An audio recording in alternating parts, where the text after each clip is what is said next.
नमस्कार, मैं हूं रंजीत कुमार और शुरू हो चुका है देश का मूड मीटर। मूड मीटर की पहली स्टोरी में आपको बताऊंगा कि आधी रात मोदी और ट्रंप ने ऐसे कौन से फैसले किए जिसने जो दोनों देशों के इतिहास को बदलने वाली है। और देश का मूड मीटर की सेकंड स्टोरी में आपको दिखाऊंगा महाराष्ट्र में एक बैंक पर आरबीआई के एक्शन से कितने परिवारों पर आफत आई हुई। और देश का मूड मीटर की आखिरी स्टोरी में आपको बताऊंगा कि बिहार की पूर्व मुख्यमंत्री राबड़ी देवी के भाई ने क्या खुलासा किया है अपने जीजा लालू प्रसाद यादव को लेकर, और जिसको लेकर कि पूरे बिहार ही नहीं बल्कि पूरे हिंदुस्तान में लोग हैरान हैं। लेकिन शो की शुरुआत दुनिया की सबसे बड़ी खबर की पक्की पड़ताल के साथ।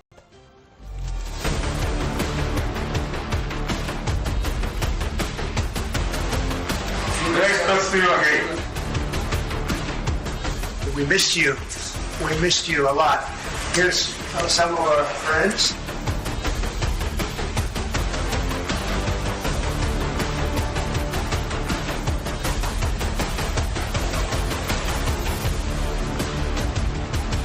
Prime Minister Modi of India. He is a great friend of mine for a long time.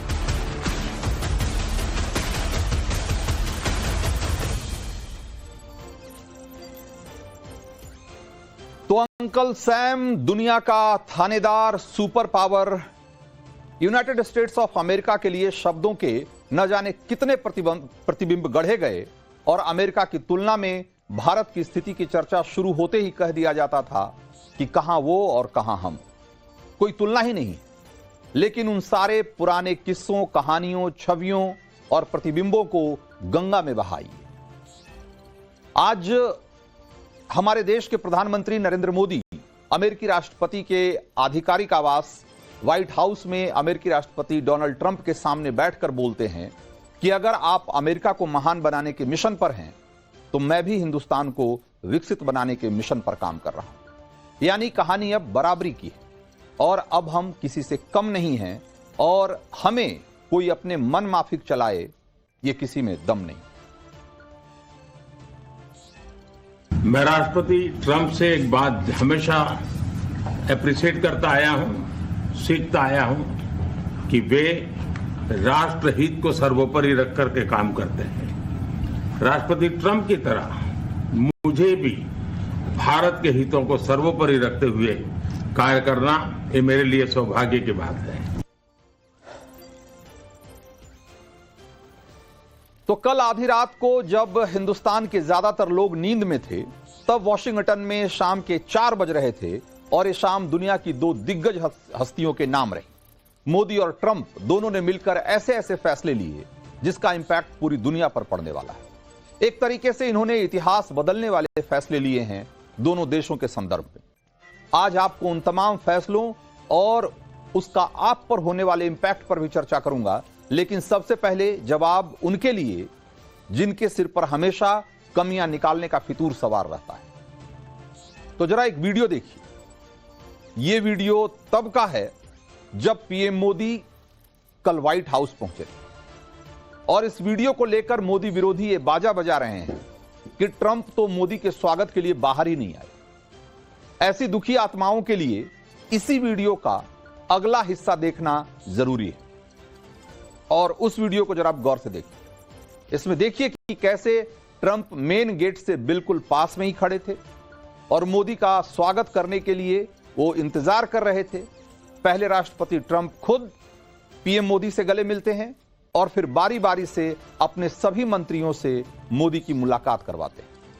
मुलाकातियों की इस कतार में एलन मस्क भी शामिल। मोदी से हाथ मिलाते मिलाते राष्ट्रपति ट्रंप ने क्या कहा, एक बार वो भी सुनना चाहिए। ट्रंप ने कहा कि मोदी जी, हमने आपको मिस किया, बहुत मिस किया। We missed you. We missed you a lot. We missed you. We missed you a lot. We missed you. We missed you a lot. और अभी भी कोई इस बात से अगर खुश हो रहा हो कि अमेरिकी राष्ट्रपति डोनाल्ड ट्रंप ने पीएम मोदी को उतना भाव नहीं दिया तो उनका कलेजा इस वीडियो को देखकर जरूर फट जाएगा। व्हाइट हाउस के रजिस्टर में अपने मन की बात लिखने के लिए पीएम जैसे ही आगे बढ़ते हैं वैसे ही ट्रंप ठीक उनके पीछे जाकर पीएम मोदी के बैठने के लिए उनकी कुर्सी पीछे खींचते हैं और ट्रंप ने पूरे सम्मान के साथ पीएम मोदी को कुर्सी पर बिठाया। पीएम मोदी अक्सर कहते हैं कि पीएम को मिलने वाला सम्मान एक तरीके से देश और देशवासियों का सम्मान है। इसीलिए आज आपको, हमको, सबको, हर भारतवासी को इन तस्वीरों पर गर्व होना चाहिए। आपने चाहे मोदी के लिए वोट किया हो या नहीं किया हो, आप चाहे पीएम की नीतियों से एक मत रखते हो या नहीं रखते हो, इस बात से फर्क नहीं पड़ता है। सबसे अहम बात यहां यह है कि अमेरिका हिंदुस्तान को सिराखों पर बिठा रहा है और सम्मान कर रहा है। इस मुलाकात के दौरान ट्रंप ने मोदी को एक किताब भी भेंट की और उस किताब पर उन्होंने क्या लिखा, जरा उसको भी पढ़िए। राष्ट्रपति ट्रंप ने पीएम मोदी के लिए उस किताब पर लिखा कि mister prime minister, you are great, यानी प्रधानमंत्री जी आप महान हैं, और नीचे ट्रंप का सिग्नेचर है। तो अब जरा इन कहानियों के दूसरे और जरूरी और अहम हिस्से पे आते हैं। निंदा करना जिनकी फितरत है, वो व्हाइट हाउस में पीएम मोदी के सम्मान की इन तमाम तस्वीरों को देखने के बाद ये बोलकर भड़ास निकाल रहे हैं कि मामला ऐसा है कि अमेरिका दुकानदार वाली हैसियत में है और हिंदुस्तान ग्राहक वाली। अमेरिका को भारतीय बाजार में अपना प्रोडक्ट बेचना है, इसलिए ट्रंप साहब मोदी जी को इतना भाव दे रहे हैं। ये ठीक वैसा ही है जैसे आप किसी दुकान में जाते हैं तो दुकानदार आपको आराम से बिठाकर पानी वानी पिलाकर आपको सामान दिखाता है। लेकिन ऐसी दलीलें देने वाले लोगों को यह भी देखना चाहिए कि पीएम मोदी ने इस दौरे में सिर्फ अमेरिका और अमेरिकी दुकानों का गल्ला भरने का काम किया है या हिंदुस्तान की तिजोरी भी इन फैसलों से भरेगी। इससे हिंदुस्तान को भी फायदा होगा। तो अमेरिका को फायदा पहुंचाने के लिए हम कोई नुकसान झेलने जा रहे हैं, ऐसी कोई बात नहीं, बल्कि जो भी करार हुए हैं उससे दोनों देशों के फायदे, दोनों देशों को फायदे हों। और वो कौन कौन से समझौते हुए हैं, जरा एक नजर में वो भी देख लीजिए। तो ट्रंप ने भारत को F-35 लड़ाकू विमान देने का ऐलान किया है और ट्रंप के इस फैसले से चीन, पाकिस्तान के कान खड़े हो गए, क्योंकि साउंड की रफ्तार से 1.5 गुना ज्यादा तेजी से उड़ान भरने वाला ये जो फाइटर प्लेन है, जो कि रडार की पकड़ से भी बाहर रहता है और अपना काम करके निकल जाने में सक्षम है, इससे पहले अमेरिका ने इसे सिर्फ अपने नेटो सहयोगियों और इजरायल और जापान को ही इस प्लेन को मुहैया कराया है। अब वो भारत को भी मिलेगा और इससे भारत की सुरक्षा को कितनी ताकत मिलेगी, आप इससे इसका अंदाजा लगाइए। इस मुलाकात में भारत के फायदे वाले एक और ऐलान के बारे में भी जानिए। भारत अमेरिका के बीच इस बात पर सहमति बनी है कि 2030 तक दोनों देशों के व्यापार को $500 अरब तक लाया जाएगा और इसे मिशन 500 नाम दिया गया है। और अगर भारत और अमेरिका का व्यापार $500 अरब सालाना पहुंच जाता है तो इसका फायदा सिर्फ अमेरिका को नहीं होगा, इसका फायदा भारतीय कंपनियों को भी होगा। मोदी विरोधियों की टीम एक बड़ा आरोप यह लगा रही है कि हम रूस से सस्ते में तेल खरीद रहे थे और ट्रंप के दबाव में अब अमेरिका से महंगा तेल और गैस खरीदना पड़ेगा। तो ऐसे लोगों के लिए पहला जवाब तो यह है कि युद्ध के बीच में रूस से सस्ते दाम में तेल खरीदने का जबरदस्त कामयाब कूटनीतिक फैसला प्रधानमंत्री मोदी ने ही लिया था और अब भी रूस से तेल खरीदने का सिलसिला बंद नहीं होने वाला है, बल्कि हमारे लिए अमेरिकी ऑप्शन भी खुल गया है। इसके अलावा दोनों देशों ने रिन्यूएबल एनर्जी के क्षेत्र में साथ मिलकर काम करने की योजना बनाई। भारत और अमेरिका मिलकर छोटे न्यूक्लियर मॉड्यूलर रिएक्टर भी बनाएंगे, जिससे कि क्लीन और ग्रीन एनर्जी प्रोडक्शन को मदद मिलेगी और बढ़ावा मिलेगा। इसके साथ ही भारत में सेमीकंडक्टर उद्योग को बढ़ावा देने के लिए अमेरिका टेक्नोलॉजी के स्तर पे मदद करेगा।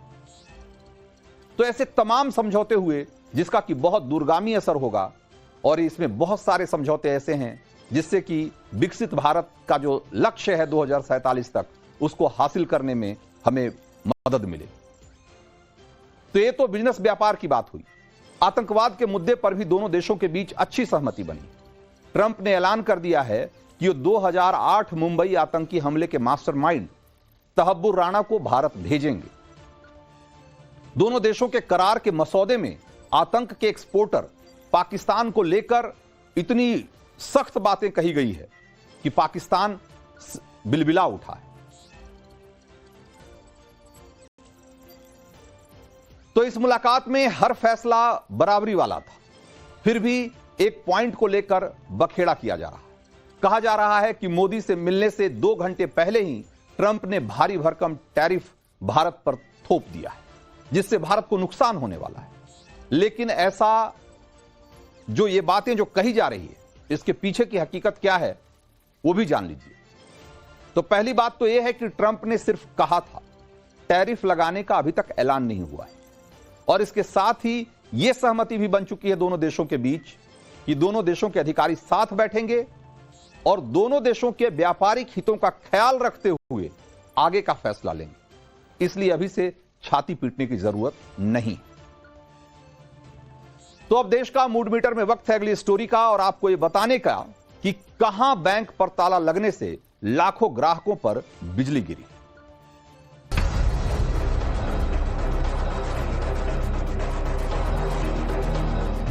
से मेरे मिलने चाहिए बस, और कुछ नहीं।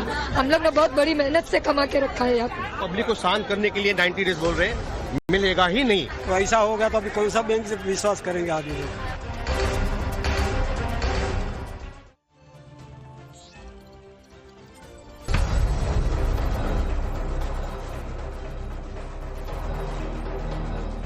से मेरे मिलने चाहिए बस, और कुछ नहीं। हम लोग ने बहुत बड़ी मेहनत से कमा के रखा है यहाँ पे। तो क्या आपका अकाउंट भी किसी छोटे बैंक में है? क्या आपने अपनी कमाई के पैसे को किसी स्थानीय कोऑपरेटिव बैंक में जमा किया हुआ है? अगर आपका जवाब हां है तो आपको भी सावधान होने की जरूरत है, क्योंकि आज एक और कोऑपरेटिव बैंक में जमा लाखों लोगों का पैसा ब्लॉक हो गया। महाराष्ट्र के न्यू इंडिया कोऑपरेटिव बैंक के खाता धारकों को आज सुबह एक मैसेज आया। मैसेज ये आया कि अब वो अपने बैंक से पैसा नहीं निकाल सकते क्योंकि उनका पैसा ब्लॉक हो गया है। मैसेज पढ़ते ही उनके पैरों तले जैसे जमीन खिसक गई। मुंबई समेत महाराष्ट्र के कई शहरों में बैंक की हर ब्रांच के बाहर ग्राहकों की लंबी लंबी कतारें लग गई। बैंक के बाहर मौजूद भीड़ में हर शख्स के चेहरे पर बदहवासी थी, परेशानी थी, और कई लोग तो अपने आंसू रोक नहीं पा रहे थे। हर किसी को डर सता रहा था कि उनकी जिंदगी भर की कमाई, उनके खून पसीने का पाई पाई कहीं डूब न जाए। हम आपको न्यू इंडिया कोऑपरेटिव बैंक के ग्राहकों की पीड़ा भी सुनाएंगे, लेकिन पहले जानिए कि न्यू इंडिया कोऑपरेटिव बैंक के साथ हुआ क्या है आखिर। तो हुआ यह कि भारतीय रिजर्व बैंक ने महाराष्ट्र के न्यू इंडिया कोऑपरेटिव बैंक पर बैन लगा दिया है। यानी अब बैंक किसी भी तरह की कोई वित्तीय लेन देन नहीं कर सकता है। आरबीआई की तरफ से बैंक पर लगाए बैन 13 फरवरी से अगले 6 महीने तक लागू रहेगा। यानी अगले 6 महीने तक बैंक के कस्टमर्स अपने पैसे नहीं निकाल पाएंगे। लेकिन इस बात की भी कोई गारंटी नहीं है कि 6 महीने बाद न्यू इंडिया कोऑपरेटिव बैंक पर लगाए बैन हट जाएगा और लोगों को उनका पैसा मिल जाएगा। क्योंकि आरबीआई ने बैंक पर बैन लगाया ही इसलिए है क्योंकि बैंक के पास ग्राहकों को देने के लिए पैसे ही नहीं है। रिपोर्ट्स के मुताबिक न्यू इंडिया कोऑपरेटिव बैंक पिछले 2 साल से लगातार नुकसान में चल रहा था और वित्त वर्ष 2023-24 में बैंक को 22 करोड़ 70 लाख रुपए का नुकसान हुआ था, और उससे पहले के साल यानी कि 2022-23 में भी 30 करोड़ 74 लाख रुपए का नुकसान हुआ था। यानी न्यू इंडिया कोऑपरेटिव बैंक की आर्थिक सेहत लंबे समय से खराब थी और आरबीआई कह रहा है कि उसकी आर्थिक सेहत को ठीक करने के लिए ही बैंक पर बैन लगाया गया है। लेकिन बैंक के ग्राहकों को यह बात कौन समझाएगा कि जब बैंक घाटे में चल रहा था तो आरबीआई ने पहले ही ग्राहकों को चेतावनी क्यों नहीं दी? ये तो कोई बात नहीं हुई ना कि सुबह उठे और ऑर्डर कर दिया कि आज से बैंक बंद। अगर बैंक सही तरीके से नहीं चल रहा था तो अचानक बैंक से पैसा निकालने पर पाबंदी लगा देना क्या ये सही है? अब आरबीआई कह रहा है कि बैंक पर बैन लगाकर उसने ग्राहकों का ही भला किया है। अब कैसे भला किया है ये तो मैं पक्के तौर पे नहीं कह सकता हूं, लेकिन बैंक के बाहर खड़े हजारों लोगों को समझ में नहीं आ रहा है कि अब करें तो क्या करें। सुनिए जरा और महसूस कीजिए उनकी बेबसी और उनकी पीड़ा को। ये पैसे मेरे मिलने चाहिए बस, और कुछ नहीं। हम लोग ने बहुत बड़ी मेहनत से कमा के रखा है यहाँ पे। आपने इमरजेंसी के लिए, बच्चों के लिए सोच के पैसे जमा किए? मैंने मेरे बच्चों के लिए, छोटे छोटे बच्चे, उसके लिए रखा हूँ मैंने ये पैसा जमा करके, और कुछ नहीं। अभी कुछ बातचीत हो पाई बैंक वालों से? किसी अंदर गए नहीं, बाकी। अभी आप लॉकर के लिए खड़ी हैं? नहीं, पैसे के लिए खड़ी, पैसे रखे। पब्लिक को शांत करने के लिए 90 डेज बोल रहे हैं, मिलेगा ही नहीं। लोगों में काफी नाराजगी है। कितना पैसा आपका था सर, क्या प्रॉब्लम? मत बोलिए, हमारे 4 अकाउंट है, 4 फिक्स डिपॉजिट है, सब कुछ है। ये जो एश्योरेंस दे रहा है 90 डेज का, सब बेवकूफ बनाने वाली बात है, सब पब्लिक को शांत करने के लिए। बस पैसे हमारे फिक्स में, हम तो सीनियर सिटीजन है, इसके ऊपर डिपेंड था, इंटरेस्ट के ऊपर हमारा। पैसे का ऐसा बोल रहे कि 6 महीने तक आपका मिल जाएगा, बोले अभी मिलना चाहिए, नहीं तो 3 महीने। तो घर में क्या प्रोग्राम है आपको, क्या मतलब क्या अभी इधर से डालो, निकाल के खाओ, खर्चा करो, ये है हमारा हाल घर में। EMI है ना, अभी AC लिया है, अभी लिया है गए महीने में, और फ्रिज लिया है ना, वॉशिंग मशीन लिया है, क्योंकि अभी तो मेरा घर बन गया है, तो अभी मैंने EMI पे सब यहाँ से ये जाता है हफ्ता। अभी कहाँ से मैं क्या करूँ, महीना चलाओ कि क्या करूँ मैं, ये समझ में नहीं आ रहा है। अभी कैसा विश्वास करेंगे बोलो ना, कौन सी बैंक पे विश्वास करेंगे? ये 40 साल से बैंक थी हमारा कल्पिता, हम यहाँ ही पैदा हुआ कल्पिता सोसाइटी में, तो ऐसा हो गया तो अभी कौन सा बैंक से विश्वास करेंगे आदमी लोग? कितना पैसा है आपका बैंक में? हमारा 50,000 है और लोकर है। तो सोचिए कि आप रात में सोचकर सोते हैं कि कल बैंक से पैसे निकालकर बच्चों की स्कूल फीस भर देंगे, लेकिन सुबह उठते ही आपको पता चलता है कि बैंक तो बंद हो गया, तो आपकी क्या हालत होगी? वही हालत न्यू इंडिया कोऑपरेटिव बैंक के ग्राहकों की। आप इसे ऐसे समझिए कि किसी खाता धारक की सैलरी इस बैंक में क्रेडिट होती है, अब वो सैलरी नहीं निकाल पाएगा। किसी खाता धारक के लोन की EMI इस बैंक से कटती हो तो अब वो EMI नहीं भर पाएगा। किसी खाता धारक का करंट अकाउंट इस बैंक में हो जिससे वो बिजनेस पेमेंट करता हो, अब वो पेमेंट नहीं कर पाएगा। किसी खाता धारक ने इस बैंक में अपनी बेटी की शादी या बच्चों की पढ़ाई के लिए FD करवाई हो, अब वो FD नहीं तुड़वा पाएगा। मतलब लाखों ग्राहकों का पैसा अब बैंक के साथ ही ब्लॉक हो गया। लेकिन RBI कह रहा है कि ग्राहकों को घबराने की जरूरत नहीं है। न्यू इंडिया कोऑपरेटिव बैंक के हर ब्रांच के बाहर एक बड़ा बैनर लगा हुआ है जिस पर दावा किया गया है कि ग्राहकों को अगले 90 दिन के अंदर 5 लाख रुपए तक की जमा राशि मिल जाएगी, क्योंकि हर खाता धारक को 5 लाख रुपए तक की जमा राशि पर बीमा कवर मिलता है। लेकिन यह दावा भी भ्रमित करने वाला है, क्योंकि नियम यह है कि अगर कोई बैंक बंद हो जाए तो ही हर खाता धारक को 5 लाख रुपए तक की जमा राशि पर बीमा कवर मिलेगा। लेकिन न्यू इंडिया कोऑपरेटिव बैंक अभी बंद नहीं हुआ है, 6 महीने के लिए उस पर पाबंदी लगाई गई। ऐसे में बीमा कवर वाला नियम इस केस में लागू ही नहीं होगा। अगर 6 महीने के बाद RBI इस बैंक का लाइसेंस रद्द कर देता है तभी 5 लाख तक की जमा राशि ग्राहकों को मिल पाएगी, यानी अगले 6 महीने तक तो बैंक से 1 रुपया भी नहीं निकाल पाएंगे। लेकिन अगर कल को न्यू इंडिया कोऑपरेटिव बैंक बंद हो जाता है तो ऐसे में खाता धारकों को सिर्फ 5 लाख रुपए ही मिल पाएंगे, फिर चाहे बैंक में उनका करोड़ों रुपए हैं क्यों न जमा हो। फिलहाल RBI ने कहा है कि बैंक पर यह प्रतिबंध 6 महीने के लिए है, लेकिन अगर बैंक की हालत नहीं सुधरती है तो इस पाबंदी को आगे बढ़ाया जा सकता है। मतलब अब इस बैंक के ग्राहकों को अपना पैसा कब मिलेगा और कितना मिलेगा ये किसी को नहीं पता। इसीलिए सवाल तो बनता है कि अगर कोई गलती करे, बैंक करे अगर गलती, तो इसकी सजा ग्राहक क्यों भुगते? इस सवाल पर महाराष्ट्र के मुख्यमंत्री देवेंद्र फडणवीस क्या कह रहे हैं, एक बार जरा उनको भी सुनिए। RBI जब कोई बैंक खराब परफॉर्मेंस करती है, जब उसके जो एसेट्स होते हैं वो डिप्लीट होते हैं, तो आरबीआई इस प्रकार के प्रतिबंध लगाती है, उस पर इंक्वायरी करती है। इसकी जो प्राथमिक जानकारी है उसके आधार पर मैं कहना चाहता हूं कि निश्चित रूप से आरबीआई ने जो कार्रवाई की है वो सोच समझ कर ही की। तो सोचिए जरा कि कितनी ज्यादती है कि करे बैंक और भरे ग्राहक। और जो धोखा आज न्यू इंडिया कोऑपरेटिव बैंक के ग्राहकों के साथ हुआ है वो पहले भी कई बैंकों के साथ या बैंकों के ग्राहकों के साथ हो चुका है। और हर बार आरबीआई दावा करता है कि यह फैसला ग्राहकों की भलाई के लिए किया गया है, लेकिन असल में सबसे ज्यादा सफर तो बैंक के ग्राहक ही करते हैं। जिनका पैसा तो ब्लॉक होता ही है, उनका चैन और सुकून भी उड़ जाता है।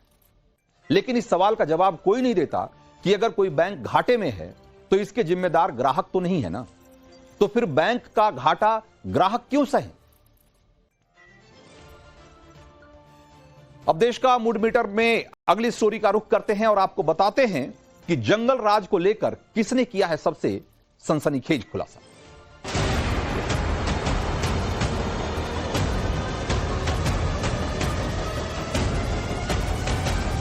गाड़ी तो उनकी बेटी के शादी में उठाया गया था ना, लालू जी के कहने पर। तो बिहार में साल 1990 से 2005 तक लालू यादव का राज रहा। 15 साल के उस दौर को बिहारवासी आज भी जंगल राज का ही नाम देते हैं।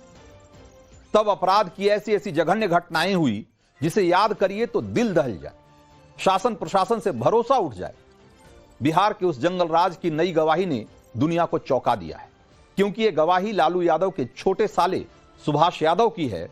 और उन्होंने सीधा सीधा आरोप लगाया है कि बिहार में जंगल राज के सूत्रधार खुद लालू प्रसाद यादव थे, जो किडनैपिंग से लेकर फिरौती के मामलों में खुद शामिल थे। सारी डील सीएम आवास पर होती थी। एक बार पहले सुभाष यादव को सुनिए, फिर आगे की कहानी बताऊंगा। मेरे खिलाफ एफआईआर है कहीं? हम लोग अपहरण करते हैं। अपहरण तो वो लोग करवाते थे जिसके माध्यम से करवावे, छुड़वाते वो लोग थे, तो वही लोग ने जवाब देगा। आपने कहा कि उस समय जब वो कह रहे हैं कि अपहरण करवाते थे, एक अन्य मार्ग से जो है संचालित होता था चीज, तो भाई उस समय डीजीपी में क्या था उस समय का डीजीपी क्या था, गृह सचिव क्या था, प्रशासन नहीं था, एफआईआर होना चाहिए था ना। तो दिलचस्प बात यह है कि सुभाष यादव ने लालू यादव पर आरोप तो लगाया ही, उनके साथ साथ तब पुलिस प्रशासन में रहे आला अफसरों को भी लालू से मिली भगत का आरोप लगाकर उन्हें लपेट लिया। बता दिया कि किडनैपिंग फिरौती के मामलों में तब एफआईआर ही दर्ज नहीं होती थी। लेकिन इन सब खुलासों के बीच वो खुद को पाक साफ बता रहे हैं। क्यों? क्योंकि जंगल राज के उस दौर में लालू यादव के दोनों साले यानी कि खुद सुभाष यादव और उनके बड़े भाई साधु यादव लालू के राइट हैंड हुआ करते थे। जंगल राज के उस दौर में कैसे कई आपराधिक वारदातों में पर्दे के पीछे इन दोनों भाइयों पर आरोप लगता रहा है कि असल में इसके सूत्रधार यही दोनों थे, वो भी आपको आगे बताऊंगा। लेकिन पहले बिहार में किडनैपिंग और फिरौती के मामलों पर जरा समझ लीजिए कि किस तरह का दौर रहा था, और इसको कुछ आंकड़ों के जरिए जरा समझिए। टाइम्स ऑफ इंडिया के एक सर्वे के मुताबिक बिहार में 1992 से लेकर 2004 के बीच कुल 32,085 किडनैपिंग के केस दर्ज हुए थे। यानी हर साल औसतन 2,468 मामले आए किडनैपिंग के, यानी कि हर दिन 7 किडनैपिंग, 7 अपहरण। टाइम्स ऑफ इंडिया ने यह सर्वे बिहार में लालू की सरकार जाने के बाद करवाया था, और कहा जाता है कि यह आंकड़ा भी सही नहीं है, क्योंकि उस दौरान बहुत सारे ऐसे मामले होते थे जिसमें कि मुकदमा दर्ज ही नहीं कराया जाता था डर से। ये आंकड़े बता रहे हैं कि कैसे लालू राज में बिहार में किडनैपिंग और फिरौती का धंधा एक इंडस्ट्री बन गया था। और सिर्फ बिहार के कारोबारी और प्रोफेशनल ही नहीं, बल्कि बाहर के राज्यों से भी डॉक्टर, इंजीनियर, कारोबारी, उद्योगपति किडनैप करके बिहार में रखे जाते थे। और यही वजह है कि सुभाष यादव के आरोपों के बाद बीजेपी नीतीश सरकार, जो बीजेपी की सरकार है और जो नीतीश की सरकार है, वो मांग कर रही है कि 1990 से 2005 के दौर में बिहार में जितनी भी किडनैपिंग हुई उन सारे मामलों की जुडिशियल जांच करवाई जाए। मुख्यमंत्री माननीय नीतीश कुमार जी से अनुरोध करता हूं कि वे 1990 से लेकर 2005 के बीच बिहार में हुए तमाम अपहरण और फिरौती की घटनाओं की जांच के लिए पटना उच्च न्यायालय के किसी न्यायाधीश की अध्यक्षता में जांच आयोग का गठन करें। ये सब जानते हैं कि बिहार में जो जंगल राज की बात होती रही थी, आखिर सुभाष यादव के आरोप के बाद यह स्पष्ट हो गया है कि बिहार के जंगल राज के असली सूत्रधार कौन थे। तो सुभाष यादव ने लालू पर आरोप लगाते हुए जिस हाई प्रोफाइल किडनैपिंग कांड की डील का खुलासा किया, अब एक बार जरा उसके बारे में भी जान लीजिए। तो किडनैपिंग का यह हाई प्रोफाइल मामला साल 2001 का है, जब एक कारोबारी अश्विनी गुप्ता की पटना से किडनैपिंग कर ली गई थी। और उस समय अश्विनी गुप्ता जो बिहार के वित्त मंत्री थे, शंकर टेकरीवाल, ये उनके करीबी रिश्तेदार थे और अपहरणकर्ताओं ने उन्हें उस समय अगवा किया जब वो शंकर टेकरीवाल से मिलने जा रहे थे। 24 दिनों तक वो अपहरणकर्ताओं के चंगुल में रहे और फिर अचानक से एक दिन सुबह वो अपने घर पर प्रकट हो गए। कहा गया कि अपहरणकर्ताओं ने पुलिस के दबाव में आकर उनको छोड़ दिया और उनके पिता ने बयान दिया कि नहीं, कोई फिरौती नहीं दी हमने। लेकिन हकीकत यह है कि उस समय पूरे बिहार में इस बात की चर्चा थी कि बहुत मोटी रकम अपहरणकर्ताओं को देने के बाद ही अश्विनी गुप्ता को छोड़ा गया। इस कांड में आरजेडी के विधायक का एक करीबी आदमी का नाम भी सामने आया था। अब लालू के साले सुभाष यादव ने दावा किया है कि इस मामले में 6 करोड़ रुपए की फिरौती वसूली गई थी और उसके बाद ही अश्विनी गुप्ता को छोड़ा गया था। और यह जो पूरी डीलिंग हुई थी वो एक अन्य मार्ग पे हुई थी।